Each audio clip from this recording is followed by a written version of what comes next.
Hello viewers জুৰিছ good লাইফলৈ আপোনালোকক স্বাগতম। গোলাপ ফুল আমাৰ সবৰে প্ৰিয় নহয়নে বাৰু? আজি মই গোলাপ ফুলৰ মালপোৱা এটা ৰেচিপি বনাইছোঁ। আহকচোন চাওঁ ৰেচিপিটো কেনেকুৱা হৈছে। প্ৰথমে মই গোলাপ পাহিত অলপমান চেনি দিলোঁ। তাৰ পাছত মই ভজা পিঠাগুড়ি অলপমান দি দিছোঁ। এতিয়া মই 3 বা 4 চামুচ মৌজোল ব্যৱহাৰ কৰিছোঁ। মৌজোলখিনি আপোনালোকে সোৱাদ অনুসৰি দিব। মৌজোল আমাৰ স্বাস্থ্যৰ কাৰণে খুবেই প্ৰয়োজনীয় নহয়নে বাৰু? এতিয়া মই চামুচখনেৰে গোটেইখিনি ভালকৈ মিহলাই ল'ম। আমাৰ গোলাপ ফুলৰ ডোটো ৰেডি হৈ গৈছে। ভালদৰে প্ৰেছ কৰি ল'ম আৰু 20 মিনিট মানৰ কাৰণে ঢাকি পেলাই শুকিয়াকৈ থৈ দিম। এতিয়া মই এবাটি আটাগুৰি লৈছোঁ। এই বাটিটোৱে মই গোটেইখিনি অনুমান কৰি দিছোঁ। তাৰ পাছত মই এটা কণী ভাঙি দিম। মন কৰিব, যদি মই 2 বাটি আটাগুৰি ল'লোহেঁতেন তেতিয়া মই 2টা কণী ভাঙিলোঁ হয়। অলপমান সোৱাদ অনুসৰি নিমখ মিহলাই দিম আৰু কণ দি দিছোঁ। তাৰ পাছত 4 বা 5 চামুচ ৰিফাইন তেল ব্যৱহাৰ কৰিছোঁ। ৰিফাইন তেলে আটাগুৰি লাডুটো ছফ্ট কৰি তুলিব।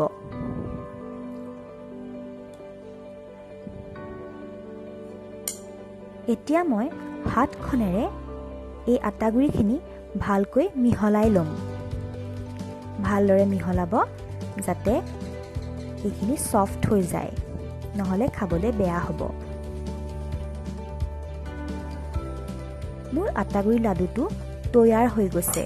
অলপমান আঠা হৈ থকাৰ কাৰণে মই অকণমান তেল লৈ পেলাই ভালকৈ আকৌ মঠি দিছোঁ। হাতৰ বেক চাইডটোৱে বাৰে বাৰে প্ৰেছ কৰিব যাতে আটাগুৰি লাডুটো ছফ্ট হৈ যায়। আৰু অলপমান সময়ৰ কাৰণে এইখিনি ঢাকি শুকিয়াকৈ থৈ দিম।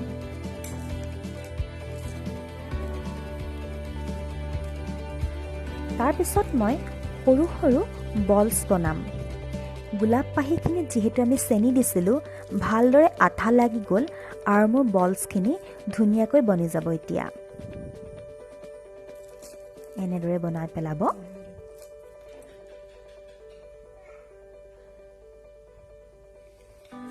মোৰ বলছখিনি ৰেডি হৈ গৈছে। এতিয়া মই আটাগুৰি লাডু অকণমান লৈ পেলাই ভালদৰে বেলি পেলাম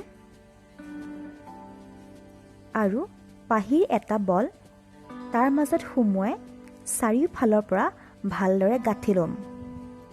এই কামটো বহুত ডেলিকেট হয়। ভালদৰে গাঁঠিব, কাৰণ অলপমান যদি গোলাপ পাহি ওলাই যায় তেতিয়া বস্তুটো বেয়া হৈ যাব। মই বাৰু আৰু এটা এক্সাম্পল হিচাপে দেখাই দিছোঁ। এনেদৰে বেলি ল'ব।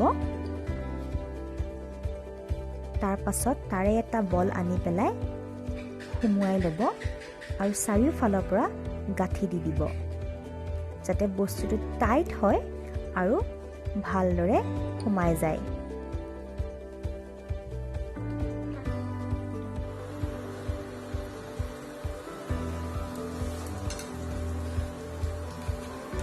এতিয়া মই গৰম তেলত এটা এটাকৈ গোটেই মালপোৱাখিনি ভাজি ল'ম। মন কৰিব, মই ল' ফ্লেমত থৈছোঁ, হাই ফ্লেমত নথব, নহ'লে মালপোৱাখিনি দেই যাব আৰু খাবলৈ একদম ভাল নহ'ব। হেতাখনে ইলুটি শিলুটি কৰি দিব।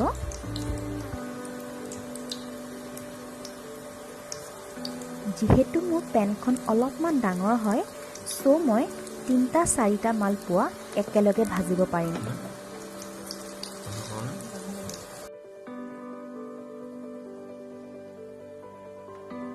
এনেদৰে ভাজি পেলাব গোটেইখিনি।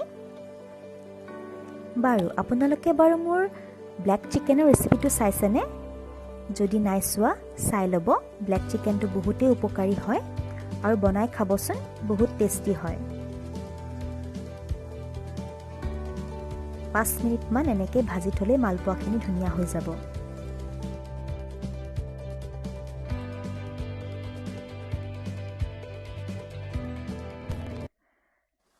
মোৰ এটা মালপোৱা ৰেডি হৈ গৈছে। চাওকচোন কিমান ধুনীয়া হৈছে। আৰু গোটেইখিনি হৈ যোৱাৰ পিছত টিস্যু পেপাৰ এখনত থৈ দিব যাতে তেলবোৰ এবজৰ্ব কৰি লয়।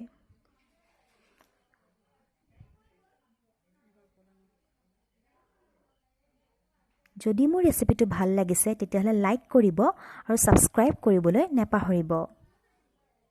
পাৰিলে কমেণ্টো কৰিব।